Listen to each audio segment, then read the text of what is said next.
the lower grades in third grade and the higher grades in fourth, fifth, and sixth. Right. So you better get on this stick or you're never going to get into college. Something like that. Oh, let's jump to, I think it was fifth grade. Miss McDaniel. Miss McDaniel's class. And you and I and Andy Haxton. Remember? Oh, was that fifth grade? Or was that younger? I think it was fifth grade. And kids couldn't play with hard balls because hard balls were hard. But one of us brought hardball with our baseball mitts to class, and we asked the teacher if we could take it out and play catch.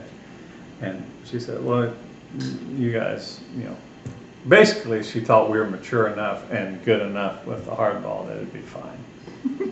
Back then they didn't worry about some kids can do something, some can't, I guess. She made the classic mistake. She trusted us. Yeah. Anyway, the first throw, Greg hit Andy in the nose and broke his nose. And Andy had some brain injury earlier in life or something. Yeah, he fell off a jungle gym or something. No, it was actually that fire truck at the Kansas City Zoo. I think that's what it was. But oh, and that spurred a memory about something that happened back then. What was that? sixth grade? No, it was back in one of those intervening years. Oh, Little League Baseball. That was like third grade. Mike the Bears. We were on the Bears. The Bears wore green, which I guess makes sense. Northwest wears green too, don't they? That's right.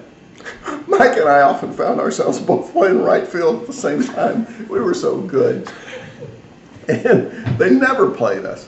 And I remember I sort of gave up on it. And one day they drove by the house because I wasn't there. And they said, we're short, we only got 7 people, you've got to come. So we showed up and somebody else showed up and we still didn't get to play. We were not But when we did, we played Army in the outfield. We did, throwing grenades and stuff. We didn't care at all. I went through the whole year, never caught the ball in the outfield and never got a hit. Well, your perfect season. Those were good. And then 5th grade was Miss McDaniel. And that's 2 things happened that year that I remember real well. One is the space program was going, so there was almost always a TV on the teacher's desk because they always had holds. When they were checking and they planned on taking off at 10 a.m., if some valve wasn't right, they'd say, we're in a hold while they checked it. And those would go on for hours, sometimes days, but we got to watch the space program all the time, and it was very exciting. The other thing, actually there's 2 other things I remember then.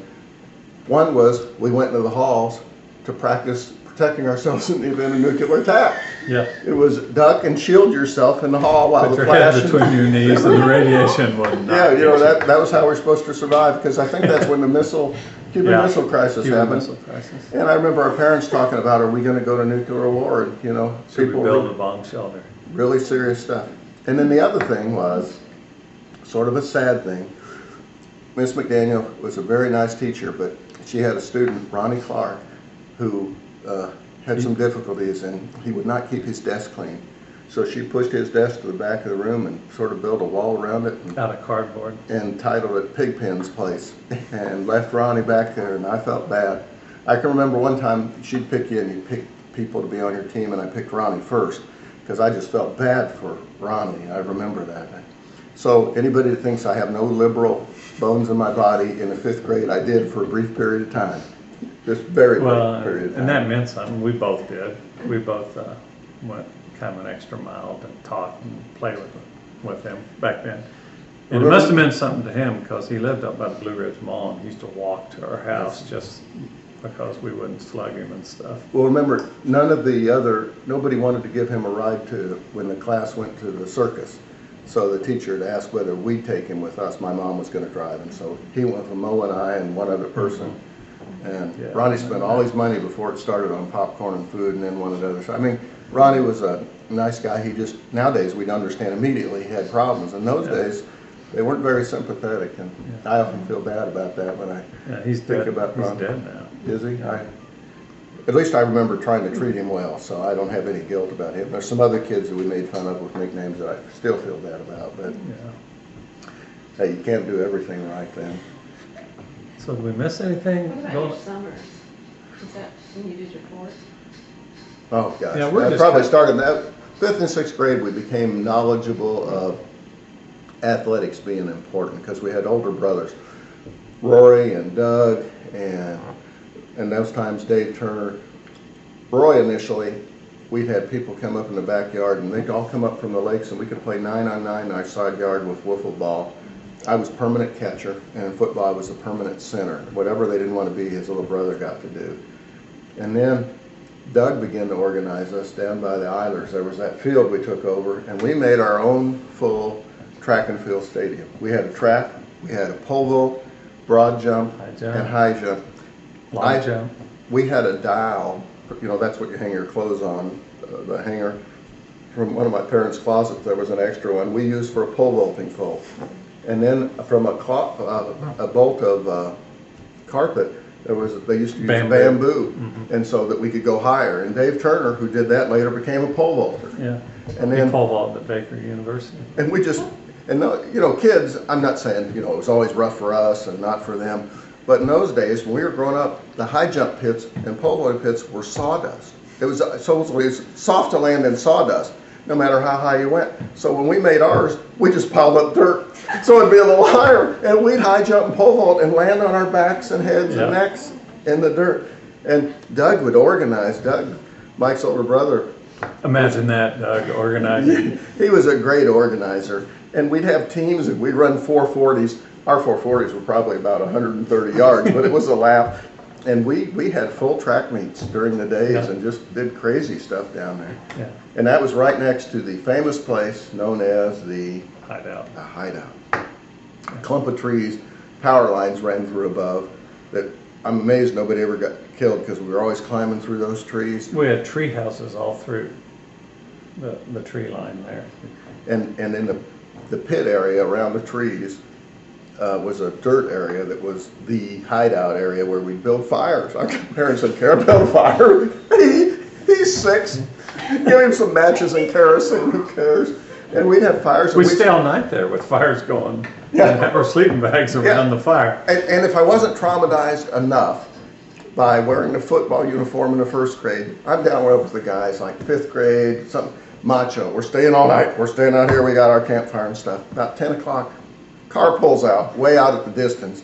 It's about 50 yards. I mean, the lot we ran in was just a building lot that wasn't unbuilt on. And then the hideout, my mom, she brought me my Rice Krispie cereal I used to eat at night with a spoon. I never lived that down.